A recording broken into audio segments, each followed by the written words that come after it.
Hello दोस्तों, video शुरू करने से पहले मैं आपसे कुछ बात करना चाहता हूँ। मैं जल्द ही सवाल जवाब की एक वीडियो लाने वाला हूँ, वो भी फेस कैम के साथ। तो आपके मन में जो भी सवाल हों हमारी इस वीडियो के कमेंट्स में पूछ सकते हैं। मैं कोशिश करूँगा उस वीडियो में आपके हर सवाल का जवाब दे पाऊँ। तो अब बढ़ते हैं आज की कहानी की ओर।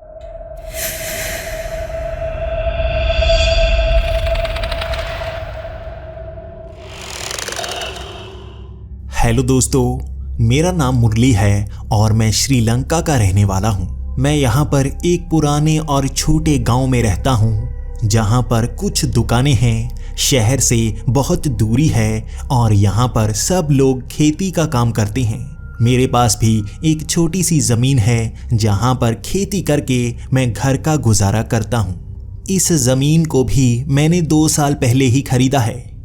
मैं अनाथ हूँ। जब मैं 2 से 3 साल का था तो मेरे माता पिता की मृत्यु हो गई।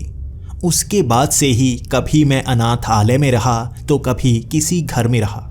कभी मुझे इज्जत नहीं मिली, इसीलिए मैं दर दर भटकता रहा। कभी मैं किसी गांव में गया तो कभी किसी शहर में गया। बचपन से ही मुझे काम करने का शौक़ है, क्योंकि काम किए बिना पेट नहीं भरता था। क्या काम करता मैं? कभी मैं बर्तन मांजने का काम करता तो कभी किसी के घर में सफाई का काम करता। एक अनाथ की मदद करने के लिए कोई भी आगे नहीं आता है, इसीलिए मुझे दर दर भटकना पड़ा। हर जगह मैं गया, वहाँ पर मुझे सही से इज्जत नहीं मिली, ना मैं पैसे कमा पाया। मुझे हर कोई ऐसा मिला जो मुझे ठगने को तैयार रहता था। अंत में मैं इस गांव में पहुंचा, जहां पर मुझे सस्ती ज़मीन मिल गई। कुछ पैसे जो मैंने जोड़ रखे थे उसे इस ज़मीन पर लगाकर मैंने खेती का काम शुरू किया और अब घर थोड़ा अच्छा चलना शुरू हो गया है। मैं यहां पर एक टूटे हुए मकान में रहता हूं और उसके मालिक ने मुझे यहां पर रहने की अनुमति दी है। मैं सोच रहा हूं कुछ पैसे जुड़ जाएं तो इस घर को भी मैं खरीद सकता हूं। भले ही इसकी दीवारें बिल्कुल टूटी हुई हैं और जब बारिश होती है इसके अंदर इतना पानी आ जाता है कि हर चीज़ भीग जाती है, फिर भी मुझे यहाँ रहने में अच्छा लग रहा है। जब कोई चीज़ आपकी अपनी लगे तो वहाँ रहने में हर किसी को मज़ा आता है। ये तो मेरी मजबूरियाँ हैं। मेरे कुछ शौक़ भी हैं। मैं घूमना फिरना बहुत पसंद करता हूँ और कोशिश करता हूँ कुछ पैसे अलग से जोड़ कर रखूँ, जिन्हें मैं खर्च करता हूँ नई नई जगह पर घूमने के लिए। मुझे पहाड़ों पर घूमना बहुत पसंद है, लेकिन किसी गरीब के कम शौक़ होते हैं। मैं गरीब होते हुए भी ऐसे शौक़ पालता रहता हूँ, क्योंकि अगर आपके शौक़ ना हो तो आप जिंदा भी मरे हुए के बराबर ही होते हैं। मुझे नहीं पता मेरी मौत कब हो जाए। शायद मैं कम ही जी पाऊँ, लेकिन मैं जितना जीना चाहता हूँ अपनी खुशी से जीना चाहता हूँ, अपने शौक़ पूरे करना चाहता हूँ। मैं ज़्यादातर उन जगहों पर घूमना पसंद करता हूँ जो सस्ती हों, इसीलिए मैं ज़्यादातर आयागामा जाता हूँ। 3 बार मैं आयागामा जा चुका हूँ, जो यहाँ का बहुत ही अच्छा टूरिस्ट प्लेस है।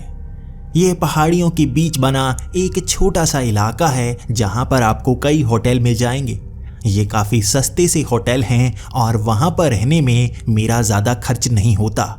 उन होटल में छोटा मोटा काम मिल जाता है, जिस कारण मैं 8-10 दिन के लिए वहाँ रह पाता हूँ। मैं उनके वहाँ पर काम करता हूँ, जिस कारण वो मुझसे किराया नहीं लेते, मुझे खाने के लिए देते हैं और इससे ज़्यादा मुझे ज़रूरत किसी चीज़ की होती नहीं। मैं घूम फिर लेता हूँ। इस बार मैंने फिर से कुछ पैसे जोड़ रखे हैं। मैं आयागामा जाना चाहता हूँ। बस के सहारे वहाँ जाने में ज़्यादा खर्च नहीं होता, क्योंकि वो पास में ही पड़ता है, लेकिन वहाँ बारिश बहुत ज़्यादा होती है, इसलिए कई बार सड़कों पर पानी भर जाता है और बस के चलने में भी बहुत देरी हो जाती है। मैं अपने पास के ही उस शहर में पहुँच गया था, जहाँ से आयागामा के लिए बस मिलनी थी। मैंने दोपहर की बस लेने की बहुत कोशिश की, लेकिन बारिश इतनी ज़्यादा हो रही थी कि वो बस भी भरी ही जा रही थी और मुझे वहाँ पर सीट नहीं मिल रही थी। शाम के 5 बज गए थे और अब जाकर मुझे एक सीट मिली थी। तब से मैं बस स्टैंड में ही खड़ा हुआ था और इंतज़ार कर रहा था। यहाँ पर मैं सूखा खड़ा था और किसी तरह से मैं बस में चढ़ा, लेकिन मेरे कपड़े गीले हो चुके थे। बारिश काफ़ी घंटों से इसी तरह से पड़े जा रही थी और बस भी आगे की तरफ निकल पड़ी। ये रास्ता 4 से 5 घंटे का है और मुझे पता था वहाँ पहुँचते पहुँचते अंधेरा हो जाएगा और थोड़ी बहुत परेशानी ज़रूर होगी। पहले छोटी पहाड़ियाँ शुरू हो गई थी जिस पर बस आगे तो जा रही थी, लेकिन मुझे डर बहुत लग रहा था। इस बार बारिश बहुत ज़्यादा हुई थी और कई जगह पर तो सड़क पर पानी भरा हुआ था। कई जगह जब बस निकलती तो खड्डों में उसके टायर जैसे फंस से जाते और बड़ी मुश्किल से सभी सवारियां हिलते हुए बच पाती। कभी कभी तो ऐसा लगता उस पहाड़ी से वो बस गिर ही जाएगी और मैं डरा सहमा सा एक कोने में सिकुड़कर बैठ जाता। मुझे अंधेरे में सफ़र करना भी बहुत डरावना सा लगता है। मैं भूतों से तो बहुत ज़्यादा डरता हूँ। बचपन से ही मैं अनाथ रहा। मेरी लड़ाई जिससे भी होती मैं खुद ही माफ़ी मांग लेता। मुझे हमेशा इतना ज़्यादा डर लगता है क्योंकि अकेला होने के कारण कोई मुझे बचाने के लिए नहीं आता था। हर कोई मेरी पिटाई कर देता था। जिसकी किसी के ऊपर नहीं चलती थी वो मेरे ऊपर रोब मारा करता था और तभी से हर कोई मुझे डराता रहता और मेरे अंदर इस तरह से डर बैठ गया था कि मैं कुछ समझ नहीं पाता था। आज भी वही डर है। यहाँ इतनी बारिश में थोड़ा थोड़ा मौसम अंधेरे वाला हो चुका था और मुझे अंधेरे से इतना ज़्यादा डर लगता था। मैं सोच रहा था क्यों ना मैं सुबह ही निकल जाता। दोपहर तक वहाँ पहुँच जाना था, लेकिन अब तो रात हो जाएगी। रात के अंधेरे में मैं किस होटल में जाऊँगा? क्या मुझे सड़क पर सोना पड़ेगा? सड़क पर मेरे साथ क्या होगा? अंधेरे में भूत होते हैं, क्या मुझे चिपक तो नहीं जाएंगे या मुझे मार तो नहीं देंगे? बस में बैठा जैसे ही बिजली की वो गर्जन होती मेरे पैर कांप जाते।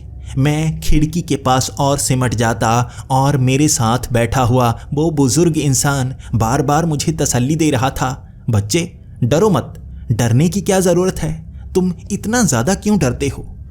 कैसे बताता उसे मैं बहुत ज़्यादा डरा हुआ था और मुझे डर इसका था कहीं ये बस आधे रास्ते में फंस ही ना जाए, कहीं मुझे इसी जंगल में उतरना ना पड़ जाए। मेरे पास इतने पैसे नहीं हैं कि मैं किसी होटल में रुक पाऊंगा।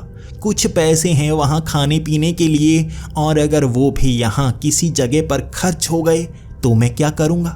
और कहते हैं ना, जिसकी किस्मत खराब होती है उसके साथ सब कुछ बुरा ही होता है।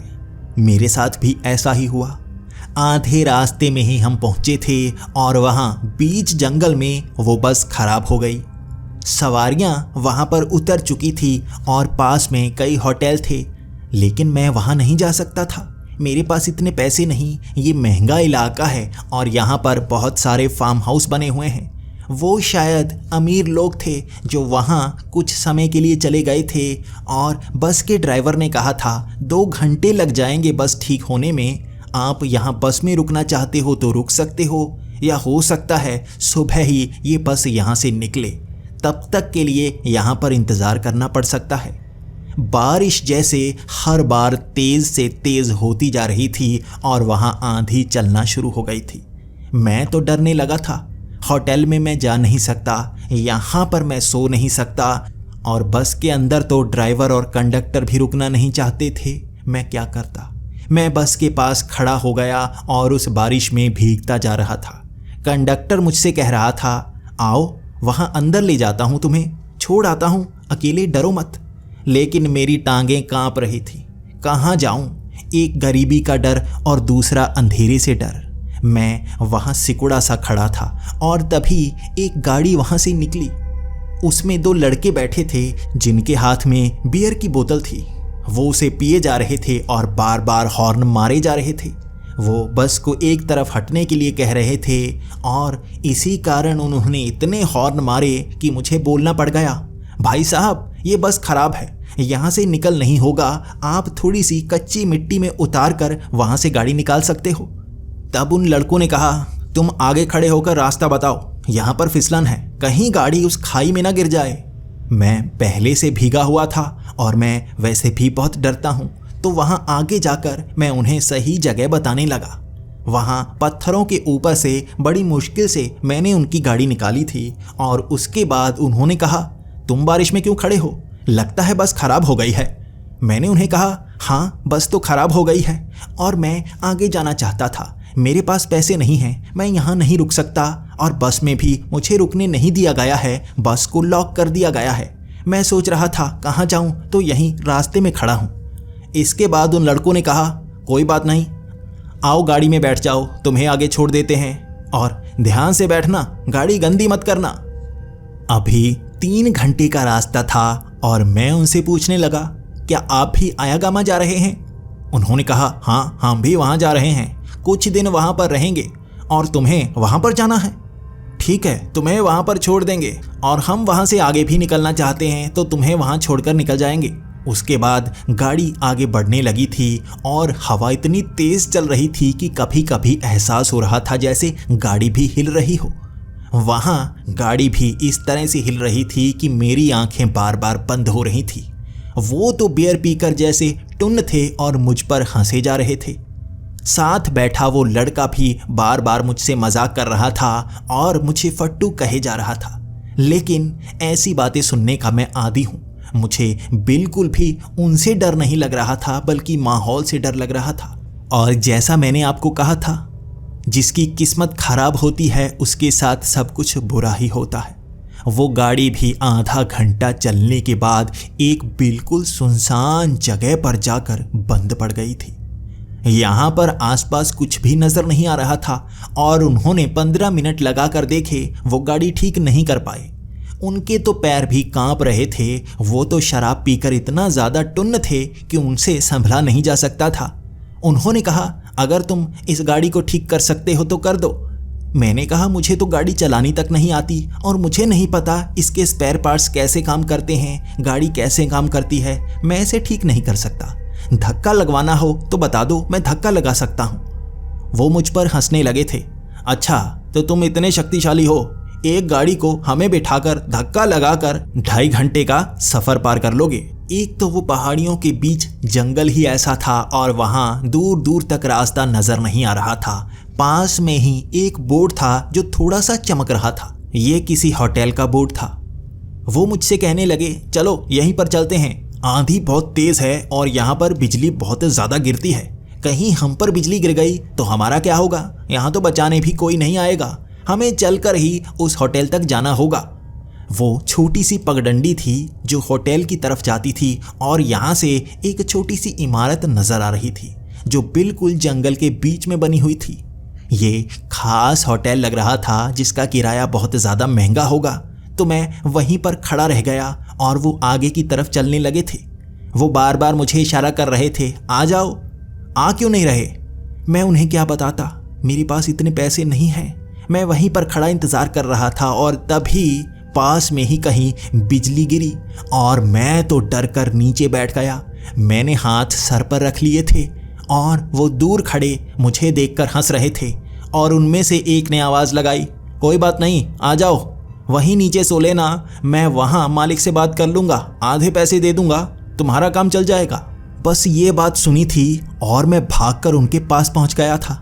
मैं उनका धन्यवाद कर रहा था और उन्हीं का सामान उठाकर मैं आगे की तरफ बढ़ना शुरू हो गया। वहाँ पगडंडी से आगे निकलकर वो बहुत ही आलीशान होटल लग रहा था। वो 4 मंजिला होटल था जिसकी 4 दीवारी काफ़ी दूर तक थी। वहाँ कुछ जंगल का हिस्सा भी उस होटल के अंदर आता था और एक तरफ गार्डन बना हुआ था। वहाँ पर बहुत ही अच्छी तरह से फाइबर लगाई गई थी और नीचे घूम रहे कई लोग मुझे दिख रहे थे। ये अच्छा होटल है और बारिश का वो आनंद ले रहे थे और ये 2 लड़के वहाँ उस होटल के मैनेजर के पास गए और उनसे बात करने लगे। मेरी तरफ कुछ देर इशारा करने के बाद उन्होंने कहा कि मुझे भी वहाँ एक जगह कमरा मिल जाएगा। वो टूटा फूटा सा पुराना कमरा है और सस्ते में तो वही मिल रहा है। तुम्हारे लिए ये हम कर सकते हैं। मैं खुश हो गया था। चलो कोई बात नहीं, एक रात निकालने के लिए कोई जगह तो मिली है। वो दोनों अपने कमरे में पहुंच गए थे और मैं अपने कमरे में जाने वाला था तो मुझे मैनेजर ने रोक लिया। मैनेजर मेरे बारे में पूछ रहा था वो पूरी तफ्तीश करना चाहता था क्योंकि उन लड़कों ने कहा था ये हमारे साथ नहीं है, ये अलग से लिफ्ट लेकर आया है तो इससे अलग पूछताछ कर लो। वो हर तरह का सवाल कर रहा था, मैं कहाँ से आया हूँ, कहाँ जाने वाला हूँ, यहाँ क्यों रुका हूँ। वो मेरा आइडेंटिटी कार्ड पूछ रहा था जो मेरे हाथ में तो था लेकिन भीगा हुआ था। उस पर बहुत सारे निशान से पड़ गए थे जो शायद कीचड़ के कारण थे। वो मैनेजर उसे हाथ नहीं लगाना चाहता था और मेरे कपड़े भी गंदे हो चुके थे। वो मुझसे भी थोड़ा दूर ही खड़ा था। उसने इशारा कर दिया कि वहाँ है वो कमरा, वहाँ जाकर तुम कपड़े बदल सकते हो। मैंने बैग में इस तरह से कपड़े डाले हुए थे कि उनके ऊपर लिफाफा चढ़ाया हुआ था। वो कपड़े तो मेरे सूखे होंगे। मैं उस छोटे से कमरे के अंदर गया, कपड़े बदले और बाहर आ गया। ये कमरा ज़्यादा बड़ा नहीं था, वहाँ बहुत सारी गंदगी थी, लेकिन एक रात गुजारने के लिए अच्छी जगह थी। कपड़े बदलकर मैं बाहर आया और मैनेजर मुझसे बातें करने लगा। मैनेजर कह रहा था यहाँ तो अब टूरिस्ट कम ही आते हैं। पता नहीं पिछले कुछ समय से यहाँ अजीब अजीब घटनाएं हो रही हैं, लोगों की मौत हो रही है और अब तो लोगों का मानना है कि ये कोई पिशाच है जो इन इलाकों में लोगों को मार रहा है। मैंने जवाब दिया, हाँ मैंने भी सुना था, लेकिन मुझे लगता है कि वो कोई किलर है जो लोगों को मार रहा है। आपको कैसे पता कि वो कोई पिशाच है? तो उसने कहा, तुमने कितनी घटनाओं के बारे में सुना है? मैंने कहा, मैंने 2 घटनाओं के बारे में सुना है। एक होटल में 2 लोगों को किसी ने मार दिया था और एक लड़की को किसी और होटल में मार दिया था। मुझे बस इतना ही पता है, वहाँ कुछ ज़्यादा नहीं घटा था, मैंने अखबार में पढ़ा था। आपको कैसे लगता है कि ये कोई पिशाच है? तो उस मैनेजर ने कहा, ये पिशाच का काम ही हो सकता है। तुम्हें नहीं पता, यहाँ पर कुल 15 से 20 लोगों को मारा जा चुका है। इसकी खबर तो अखबार तक में नहीं दी जाती। लोग बहुत डर जाएंगे, इसलिए इसे दबा कर रखा गया है और पुलिस ढूंढ रही है उस शैतान को। मैंने कहा, शैतान नहीं, कोई सीरियल किलर हो सकता है। तो उस मैनेजर ने कहा, नहीं नहीं, कोई आम इंसान ऐसी चीज़ नहीं कर सकता। कुछ लोगों को शरीर काट कर मारा गया था और कुछ लोगों की टांगें काट दी गई थी, कुछ का दम घोंट कर मारा गया था। बहुत अजीब तरह से मारता है, ये कोई इंसान नहीं हो सकता। ये कोई ना कोई खतरनाक चीज़ है। यहाँ पर पहले से लोग मानते हैं कि राक्षस पिशाच रहा करते हैं जो लोगों का खून पी जाते हैं। यकीनन ये वही होगा। मैं बार बार उसे कह रहा था, नहीं, पिशाच नहीं हो सकता। मुझे अपने मन को तसल्ली देनी थी। मैं उससे ये कहलवाना चाहता था ये कोई इंसान है, क्योंकि भूत प्रेत पिशाचों से मैं बहुत ज़्यादा डरता था और आज की रात तो मैं सो तक नहीं पाऊंगा। वो एक बार कह दे ये इंसान है। बार बार इस तरह की डरावनी बातें किए जा रहा था और मेरा तो सर चकराने लगा था। मेरी तो टांगें कांपने लगी थी। भूतों से, शैतानों से मुझे बहुत डर लगता है। इतनी सी बात सुनकर मैं कमरे में आ गया था। वहाँ उस गंदे से बेड को मैं जल्दी से साफ करने लगा था और बार बार बाहर बिजली कड़कती तो मेरा ध्यान खिड़की पर चला जाता। ऐसा लग रहा था जैसे बाहर कोई हो। कुछ परछाइयाँ वहाँ खिड़की पर पड़ रही थी जो मुझे डरा रही थी। मैंने पर्दे लगा दिए थे, बिल्कुल अंधेरा कर दिया था और बेड पर सोने की कोशिश करता जा रहा था। आंखें बार बार जैसे बंद होने की कोशिश करती, नींद चढ़ने की कोशिश करती और वो बिजली की गर्जन मुझे उठा देती। दोबारा नींद नहीं आती। इसी तरह से कुछ घंटे निकल गए और सुबह के 6 बजे बाहर जैसे बहुत सारी आवाज़ें आने लगी थीं। मैं उन आवाज़ों को सुन रहा था। धीरे धीरे आवाज़ें बढ़ती जा रही थी। ये चीखने की आवाज़ें थीं।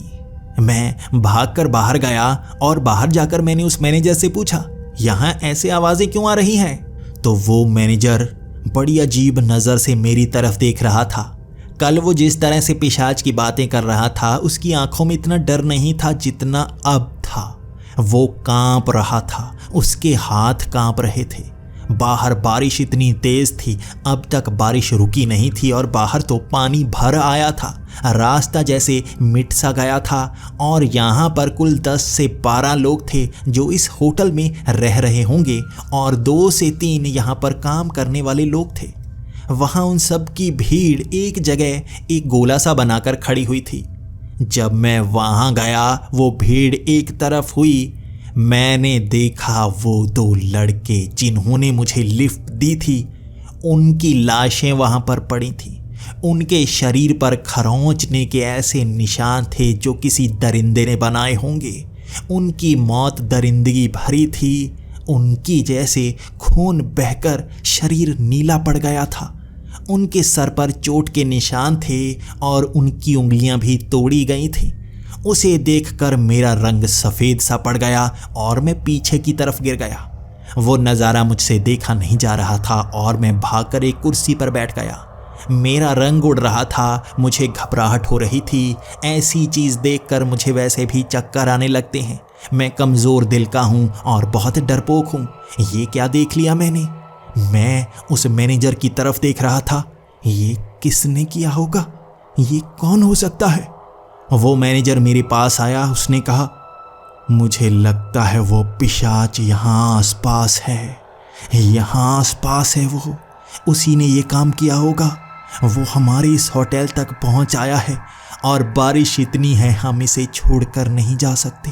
वहाँ पर बारिश इतनी तेज़ थी कि बाहर कुछ देखा नहीं जा पा रहा था। समय ऐसा लग रहा था जैसे अंधेरे का हो। बाहर सूरज की रोशनी इतनी भी नहीं पड़ रही थी और अंधेरा महसूस हो रहा था। वो तेज चल रही हवाएं जैसे किसी बड़ी घटना का संकेत दे रही थीं। ऐसा लग रहा था जैसे शैतान ने यहाँ पर पैर रख दिया हो और हम सब यहीं पर फंस गए हों। वहाँ पर आसपास ऐसी गर्जन की आवाज़ आ रही थी कि हर किसी की दिल की धड़कन जैसे बंद होने को थी। मैं उस कुर्सी पर बैठा हर किसी की आंखें झांक रहा था। वो डर हर किसी की आंखों में था और मेरे मन में ये ख्याल भी था, कहीं इनमें से एक तो नहीं वो छिपकर हत्यारा जो पिशाच भी हो हमारे बीच ही तो नहीं यहाँ पर रहने के लिए आया हो और मेरी बुरी किस्मत मुझे यहाँ खींच लाई। क्या करूँगा मैं? उसके बाद जो मैनेजर ने कहा वो बात उसे नहीं बतानी चाहिए थी। मैं पहले से डरा हुआ था।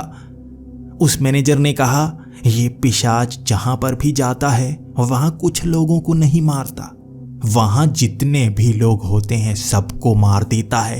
इसीलिए खबर सिर्फ एक दो लोगों की ही बताई जाती है ताकि बाहर लोग डर ना जाएं। कई लोग कहते हैं उस पिशाच से बचा नहीं जा सकता। वो जहां कदम रख दे मौत पसर जाती है। हम सब यहाँ से बाहर नहीं जा सकते थे। यहाँ घने जंगल में बाहर जाने का कोई रास्ता नहीं था। कोई भी यहाँ से निकल नहीं सकता था।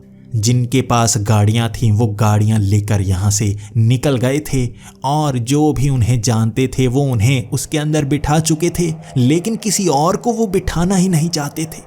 मैं कुछ लोगों के आगे गिड़गिड़ाया था। वो मना करके वहाँ से भाग गए थे। कोई यहाँ रुकना नहीं चाहता था और बस यहाँ पर 6 लोग बचे थे। 3 यहाँ पर काम करने वाले, 1 मैं और 2 आदमी और थे। हम सब एक दूसरे की तरफ शक की निगाह से देख रहे थे, जैसे हर कोई मान चुका था दूसरा ही हत्यारा है। हर कोई अपने अपने कमरे में जा चुका था और सब ने बात की थी, कोई किसी और के करीब नहीं जाएगा। जो भी किसी और के करीब गया तो उसे मारने का हक है। हम सब एक दूसरे से दूर रहेंगे। अगर कोई चिल्लाया तो मदद के लिए वहाँ पर हर कोई पहुँच जाएगा। या तो वो हत्यारा हम में से एक है या कोई पिशाच इसी होटल के आसपास है। हम सबको खतरा है क्योंकि हम यहाँ से नहीं निकल सकते। सब अपने अपने कमरे में चले गए थे। हर कोई अकेला रहना चाहता था, दूसरे से डर रहा था और मैं भी एक छोटे से कमरे में पहुँच आया था। मेरा ये छोटा सा कमरा और मैं इसमें भी डर रहा था। बिजली बार बार गरज रही थी, जैसे बादल यहीं पर आकर रुक गए हों, जैसे ये किसी खास चीज़ का संकेत दे रहे हों कि यहाँ पर एक ऐसी शक्ति यहाँ पहुँची है जो विनाश कर देगी, जो हमें छोड़ने नहीं वाली। और दिन के वक्त भी मैं डरा हुआ था। यहाँ माहौल ही अंधेरे का था। बादलों ने अंधेरा किया हुआ था और पेड़ों से हवा की ऐसी आवाज़ आती जैसे कोई करीब आ रहा हो। वहाँ खिड़कियाँ भी बार बार हिलती और मुझे कभी कभी लगता कोई साया उस खिड़की के पास ही हो। बार बार मैं एक परछाई को आसपास देख रहा था और डर के मारे मेरी हालत पतली थी। मैं किसी के पास जाना चाहता था, उसके साथ रहना चाहता था, लेकिन कोई भी मुझे अपने पास रखता नहीं। यहाँ हर किसी को दूसरे पर शक था और इसी कारण मैं यहीं पर इन सायों को देखता हुआ आंखें बंद करे कोने में बैठा था।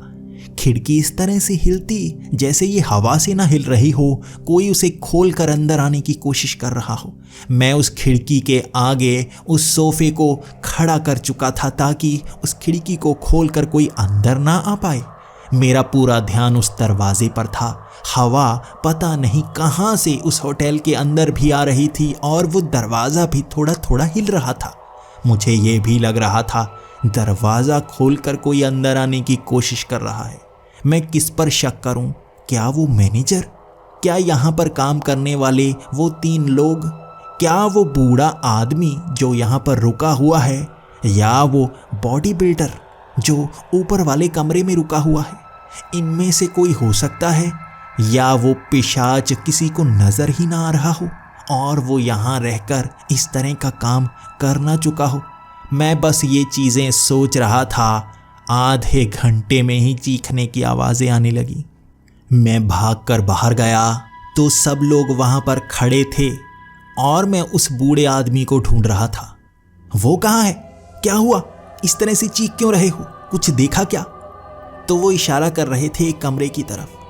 ये मेरे कमरे के साथ वाला ही कमरा था। यहाँ पर क्या देख लिया? जैसे ही मैं उस कमरे के दरवाजे के पास गया, मैंने वहाँ फांसी से लटका हुआ वो बूढ़ा आदमी देखा। उसके हाथ पैर बांधे गए थे और उसे फांसी लगा दी गई थी। उसके सर पर एक अजीब सा निशान बनाया गया था जो पिशाच का निशान होता है। यहाँ इसे मनहूस निशान कहा जाता है, जिसे कोई बनाने की हिम्मत तक नहीं करता और उसे सर पर बनाया गया था। यहाँ पर सब एक दूसरे से दूर दूर हो गए थे।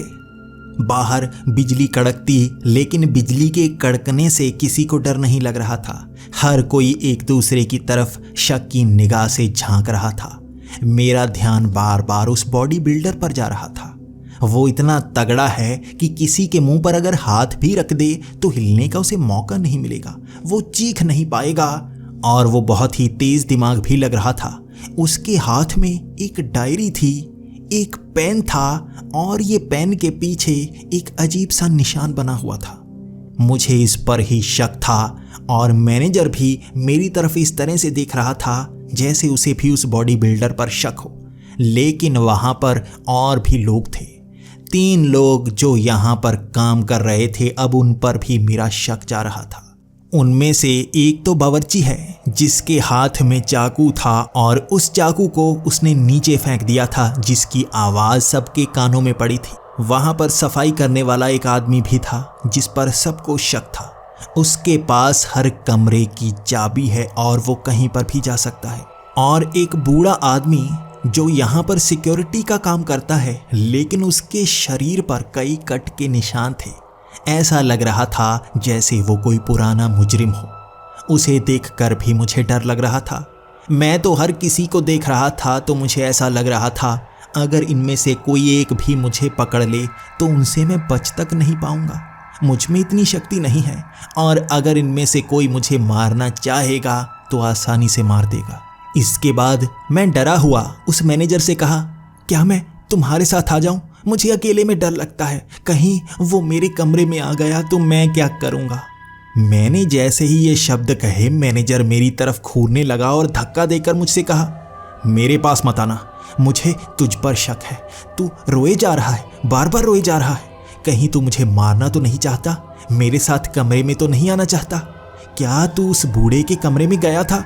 मैंने कहा, नहीं, मैं नहीं गया। मैं तो बेड के नीचे सिकुड़ कर बैठा था। मुझे तो अपने कमरे में डर लग रहा था। लेकिन तभी मेरा ध्यान उस बॉडी बिल्डर पर गया। वो तो अपनी डायरी लेकर जैसे वापस अपने कमरे में जा रहा था। वो बिल्कुल भी डरा नहीं लग रहा था। उसे जैसे अपनी शक्ति पर गुमान था।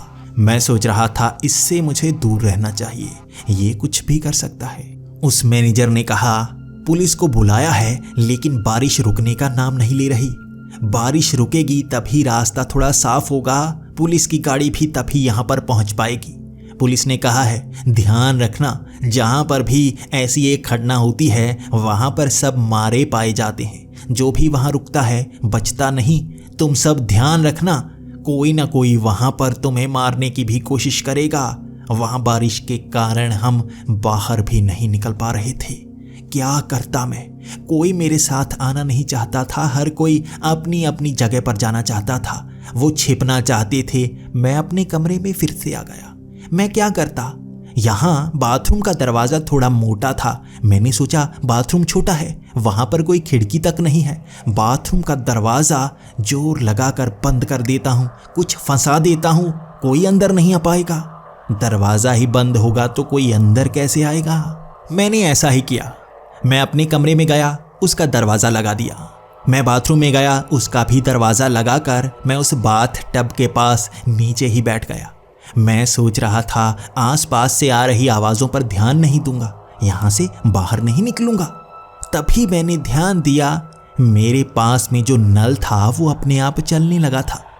उसकी आवाज़ सुनकर मैं एकदम से डर गया। ये क्या, अचानक से ये चलना कैसे शुरू हो गया। मैंने उसे बंद कर दिया। तभी मेरा ध्यान दरवाजे पर गया। मैंने उसकी कुंडी लगा दी थी, वो कुंडी अपने आप खुली थी। हवा के कारण थोड़ा सा दरवाज़ा खुल गया और उस चीज़ ने मुझे डरा दिया था। यहाँ कोई शक्ति मौजूद है जिसने नल को चला दिया था, उस दरवाजे को खोल दिया था। कोई ना कोई है जो अंदर तक पहुँच सकता है। मुझे यहाँ से बाहर निकलना चाहिए। मैं भागकर उस बाथरूम से बाहर आ गया। मैं उस कमरे से भी बाहर आ गया और चिल्लाने लगा। सब लोग वहाँ पर आ गए थे। मैंने कहा मेरे बाथरूम में कोई है, किसी ने नल चलाया है, किसी ने वहाँ दरवाज़ा खोल दिया। मैं तो कुंडी लगाकर अंदर चुप करके बैठा था। कोई मेरे उस बाथरूम में मौजूद था जो दिख नहीं रहा था। मेरी बात पर किसी ने यकीन नहीं किया और मुझे अपने कमरे में जाने के लिए कह दिया। हर कोई अपने कमरे में वापस जा चुका था, लेकिन मैं यहीं बाहर उस लॉबी में खड़ा था। मेरे पैर कांप रहे थे। मैं अपने कमरे में अगर फंस गया, वहाँ मारा गया, तो किसी को पता तक नहीं चलेगा, कोई मुझे बचाने नहीं आएगा। शायद इसीलिए कमरे में सब मर रहे हैं। मैं यहाँ बाहर रहूँगा। अगर कोई मुझे यहाँ पर मारने के लिए आया तो मैं इनके कमरों के पास जाऊँगा, दरवाज़ा खटखटाऊँगा, शायद मैं बच जाऊँ। ऐसे ही बचा जा सकता है और कोई रास्ता नहीं है। मैं बाहर लॉबी में पहुंच चुका था और गार्डन के करीब इधर उधर देख रहा था। यहाँ कोई ना कोई तो नजर आएगा, कोई ना कोई तो आ रहा है हमारे कमरों के अंदर और हमें नजर नहीं आ रहा। हो सकता है कोई चालाकी मार रहा हो, इस तरह से हम सबको फंसा रहा हो। ये कातिल भी हो सकता है और सच में पिशाच भी। पिशाच के पास ऐसी शक्तियां होती हैं, लेकिन पिशाच का एक शरीर भी होता है। मुझे उसी शरीर से बचना होगा। यहाँ पर खड़ा मैं इधर उधर देखे जा रहा था। उन कमरों में वो सब गए होंगे और तभी चीखने की आवाज़ आने लगी। मैं भागकर उधर जाना चाहता था, लेकिन डर के मारे मैं यहीं सिकुड़ कर खड़ा हो गया था। ये चीखने की आवाज़ थी। ये कौन चीख रहा होगा? शायद उस पिशाच ने किसी पर हमला कर दिया होगा, लेकिन उसे बचाने के लिए सबसे पहले मैं नहीं जाना चाहता। मैं इंतज़ार करूंगा, जब सब वहां पर पहुंच जाएंगे तो जाऊंगा मैं। वहां चीखने की आवाज़ें बढ़ती जा रही थी और सब लोग शायद वहां पहुंच गए थे और कह रहे थे मौत मौत। मैं भागकर वहां पर गया।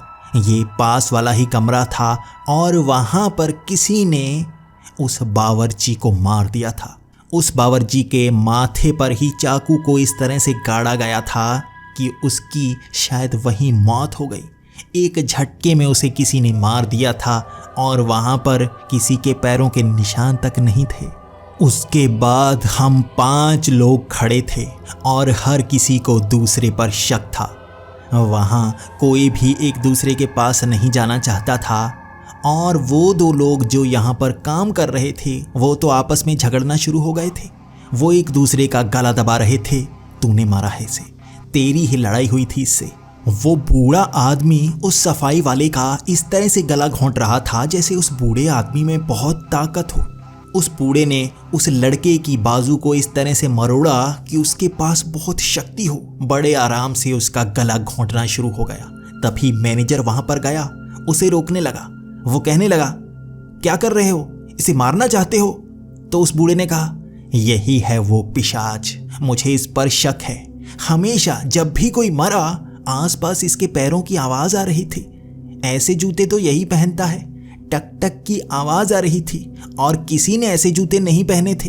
तो मैनेजर ने कहा, तो क्या हुआ? ऐसे जूते इसने ही पहने हैं तो इस पर कोई शक नहीं कर सकता। तुमने तो सिर्फ आवाज सुनी है। हो सकता है वो पिशाच ऐसे जूते पहनकर तुम्हें बाहर निकालने की कोशिश कर रहा हो। इसी तरह से शायद वो शिकार कर रहा हो। उसके शिकार करने का यही तरीका है, भरोसा जीतकर वो लोगों को मारता है। उस बूढ़े को एक कमरे में बंद कर दिया गया था। वो चीख रहा था और वो लड़का जो वहां पर सफाई का काम करता था वो रोए जा रहा था। तो मैनेजर उसे अपने पास ले गया। मैंने देखा ये दो लोग थे जो एक कमरे में थे। वो बूढ़ा आदमी अपने कमरे में था, वो बॉडी बिल्डर अपने कमरे में, और मैं अकेला कहाँ जाता। मैं बाहर आ गया था। मैं रो रहा था। मुझे महसूस हुआ मेरी मौत नज़दीक है। मैं कुछ देर बाहर ही घूमता रहा था। मैं उन कमरों के पास से निकल रहा था क्योंकि मुझे उन सब पर शक था। मुझे इस बात का भी डर था कहीं बाहर मुझे वो पिशाच पकड़ ही न ले। बाहर वैसे उसको शक नहीं होगा, वो पिशाच तो सबको कमरों में ढूंढ रहा होगा। आज मुझे हिम्मत दिखानी होगी। अगर मैं डर गया तो मैं मारा जाऊंगा। मुझे ऐसा कुछ करना होगा कि मैं यहाँ से भाग पाऊँ। लेकिन यहाँ से निकलूँ कैसे? ऐसी बारिश में कहाँ जाऊँ मैं बारिश में भीगता हुआ भी इधर उधर निकल रहा था और मुझे यहाँ से दूर जाने का कोई रास्ता दिख नहीं रहा था। तभी एक कमरे से आवाज़ें आने लगी। एक खिड़की टूटने की आवाज़ आई और वहाँ भागने की आवाज़ें आने लगी। मैं हैरान और डरा हुआ था। आखिर क्या हुआ होगा? तभी सभी लोग शायद उस कमरे के पास आए थे। मैं भी भागकर वहां पर पहुंच गया। उस लड़के की लाश पड़ी थी वहां पर। पास में ही एक खिड़की टूटी हुई थी। उसका गला दबाकर उसे मारा गया था और वो बूढ़ा आदमी बिल्कुल सामने खड़ा था। सबका शक उसी पर जा रहा था और वो बॉडी बिल्डर, उसे बहुत ज़्यादा गुस्सा आ गया था। उसने कहा, यही है, यकीनन यही है। ये पहले से इसे मारना चाहता था, यही सबको मार रहा है। उस बॉडी बिल्डर ने उस बूढ़े आदमी को पकड़ रखा था और उस बूढ़े आदमी में भी एक शक्ति थी। वो बॉडी बिल्डर उसे पूरी तरह से जैसे जकड़ नहीं पा रहा था। किसी तरह से वो मुकाबला कर रहा था, लेकिन अंत में उसे किसी तरह से उस बॉडी बिल्डर आदमी ने पकड़ लिया। उसका गला घोंटना शुरू कर दिया। मैं और मैनेजर उसे रोक रहे थे, मत करो ऐसा, लेकिन वो हमें घूरे जा रहा था। ये जिंदा बचा तो हम मरेंगे, ये मरा तो हम बचेंगे, एक ही रास्ता है। वो हमें धक्का देकर उस बूढ़े आदमी का गला घोंट चुका था। हमारे सामने ही वो बूढ़ा आदमी मर गया था और अब मुझे महसूस हुआ जैसे हम बच गए हों। क्या यही पिशाच था? क्या यही बूढ़ा आदमी वो किलर था जो सबको मार रहा था, या ये बॉडी बिल्डर था? ये इतना ताकतवर है कि हर किसी को मारे जा रहा है और अब तो हमारी आंखों के सामने उस बूढ़े आदमी को मार दिया। हमें अब भी इस पर शक नहीं हो रहा है। मैं तब कहने लगा था, ये है पिशाच। ऐसा शरीर ही पिशाच का हो सकता है, ऐसी शक्ति ही पिशाच के पास हो सकती है। यही मार रहा है यहाँ लोगों को। वो मैनेजर भी उसे बड़ी तिरछी सी नज़र से देख रहा था। वो मैनेजर भी उससे डरकर पीछे हट रहा था और मैं तो एक कोने में लगा हुआ था। तभी उसने कहा, मुझे तो तुम सब पर शक है। कोई जिंदा बचेगा ही नहीं तो मारेगा क्या? अगर तुम में से कोई मेरे नज़दीक आया तो मैं उसे एक झटके में मार दूंगा। ध्यान रखना, कोई मेरे करीब नहीं आना चाहिए। हम अब एक कमरे में ही बैठे थे। हमने कहा था कि यहीं रुकना है, एक दूसरे के सामने। हम एक साथ ही बच सकते हैं और एक साथ ही पता लगा सकते हैं कौन है हत्यारा या पिशाच। उसके बाद पता नहीं क्या हुआ। वो बॉडी बिल्डर आदमी एक झटके से मेरी तरफ आने लगा। वो मुझे धक्का देकर पीछे गिराने लगा था। उसने मुझे दीवार से लगा दिया। मैं चीख रहा था, छोड़ दो मुझे, छोड़ दो, क्या कर रहे हो। वो मेरा गला घोंटने लगा था और उसने जैसे ही उंगलियां मेरे गले पर रखी, मेरी आंखों के सामने अंधेरा आना शुरू हो गया। मैं देख रहा था वो मैनेजर एक तरफ खड़ा था, वो मदद नहीं कर रहा था। मैं क्या करता, मैं कुछ कर नहीं पा रहा था। मेरी आंखों के सामने जैसे अंधेरा सा आ गया और जैसे मौत मेरे करीब पहुंच आई थी। अचानक उसकी पकड़ ढीली पड़ी, पता नहीं क्या हुआ। मैं नीचे गिर गया था। जब मेरी आंखों के सामने सब कुछ साफ हुआ, वो एक तरफ पड़ा था। उसके माथे के बिल्कुल बीचों बीच एक पेचकस गाड़ा जा चुका था। तभी मेरा ध्यान उस मैनेजर पर पड़ा। यही है वो पिशाच, यही है वो कातिल, इसी ने मार दिया है इसे। और मैं कैसे बच गया?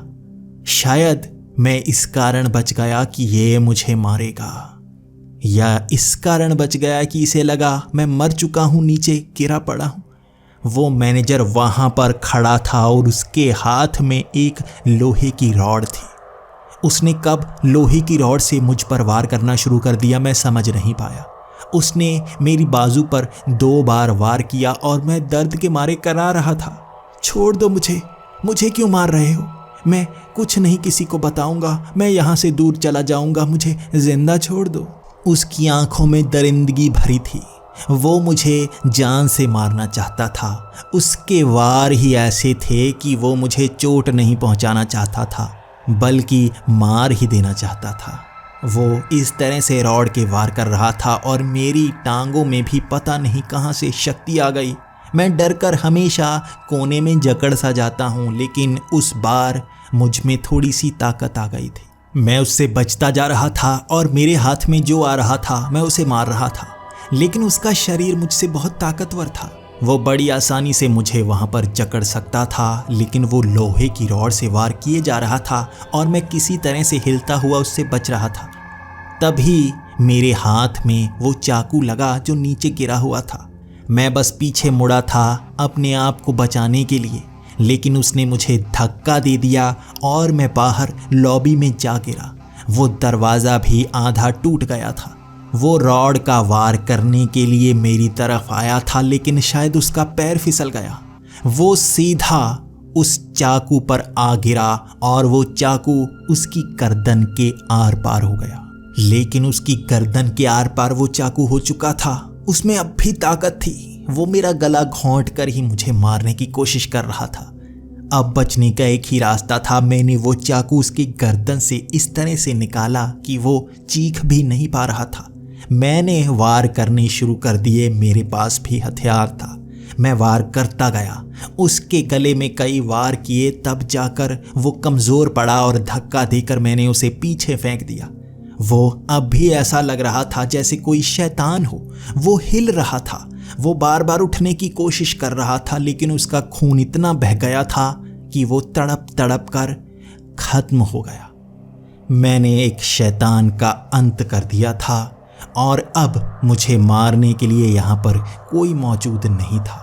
मैं अधमरा सा हो चुका था। मेरे शरीर की शक्ति खत्म हो चुकी थी और बारिश भी खत्म होने को चली थी। पानी उन पहाड़ियों से कब निकल जाता है पता ही नहीं चलता और मैं बाहर उस गार्डन में लेटा हुआ था। यहाँ दोपहर का समय हो गया था और आसपास से गाड़ियों की आवाज़ें आ रही थी।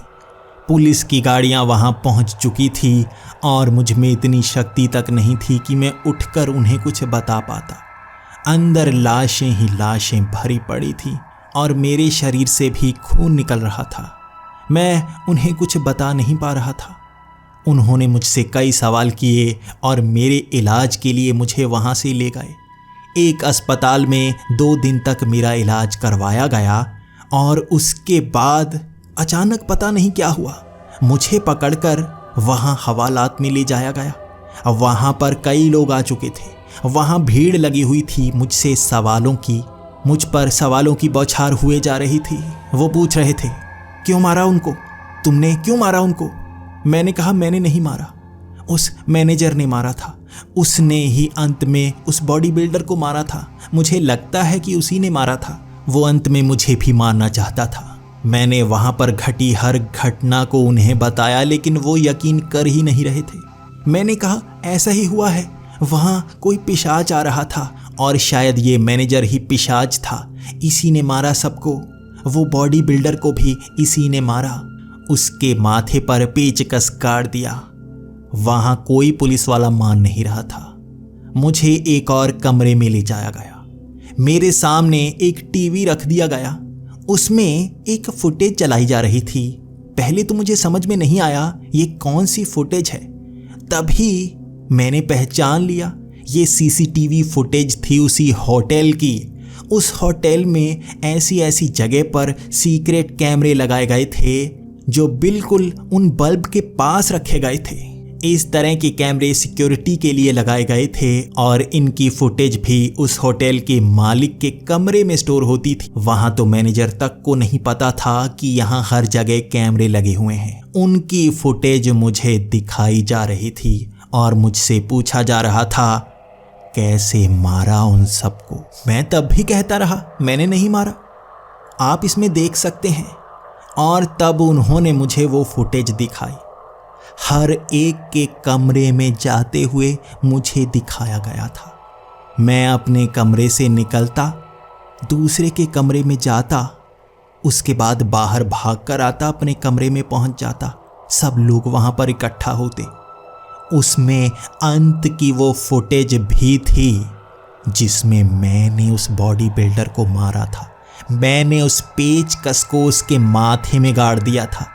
वहां वो फुटेज भी थी। उस मैनेजर के गले में मैंने चाकू मारा था, लेकिन वो मेरे ऊपर नहीं गिरा था, बल्कि मैं उसके ऊपर बैठा हुआ था और गले में चाकू गाड़े जा रहा था। ये सब तो नहीं हुआ वहां तो अलग घटनाएं हुई थी। ये कैसी फुटेज है? यहाँ पर दिखाई तो मैं दे रहा हूँ, लेकिन सब कुछ बदला बदला सा कैसे है? उसके अगले दिन मेरे सामने एक डॉक्टर बैठा था। वो मुझसे सवाल किए जा रहा था, कब से ऐसा सब कर रहे हो? कब से लोगों को मार रहे हो? मैंने कहा मैं कब से मार रहा हूँ? मैंने किसी को नहीं मारा। ये फुटेज गलत है, ये झूठ बनाया गया है। लेकिन उसने जैसे एक पानी पीने के लिए मुझे दिया, उसमें कुछ मिलाया हुआ था। उसे पीने के बाद मुझे चक्कर से आने लगे और जैसे हर घटना आंखों के सामने घूमना शुरू हो गई। ये मैं था जिसने हर किसी को मारा था। मुझे यहाँ घूमना इसीलिए पसंद था क्योंकि यहाँ दूर दूर से लोग आते थे। उन्हें मारने में मुझे मज़ा आता था। मेरे इस शरीर के अंदर दो शख्सियतें हैं। इसे कहा जाता है बायोपोलर डिसऑर्डर। एक ही दिमाग के दो हिस्से हो जाना, दो शख्सियतों का एक ही शरीर में होना। मैं हमेशा से डरपोक था, लेकिन मेरे दिमाग का एक हिस्सा हमेशा से गुस्सा संजोए रखे हुए था। वो गुस्सा तब निकालता था जब मेरे इस दिमाग के हिस्से को बंद कर दिया जाता था। मैं ही सबको मारता था, यहाँ कोई पिशाच नहीं था। बचपन से ही मेरे आसपास होने वाली वो सब घटनाएं मैं ही करता था, इसीलिए मुझसे सब नफरत करते थे। मैं तो डरपोक था, लेकिन मेरे दिमाग का वो हिस्सा वो बिल्कुल नहीं डरता था। वो पूरा बदला लेता था। जैसे उस पानी को पीने के बाद हर याददाश्त मेरी आंखों के सामने घूमती जा रही थी। मैं जैसे दो शख्सियतों से एक बनता जा रहा था। मैं खुद को पहचान गया था, लेकिन मैं पकड़ा जा चुका था। मेरी आंखों से वो आंसू कब गायब हो गए मुझे पता ही नहीं चला। मेरे चेहरे पर वो मुस्कान कब आ गई मुझे पता ही नहीं चला। मैं उन पर हंस रहा था। तुम मुझे कैसे पकड़ पाओगे? जहां भी रखोगे वहां से बाहर निकल जाऊंगा। मेरा बदला पूरा नहीं हुआ है। मैं इस दुनिया से बदला लेना चाहता हूं।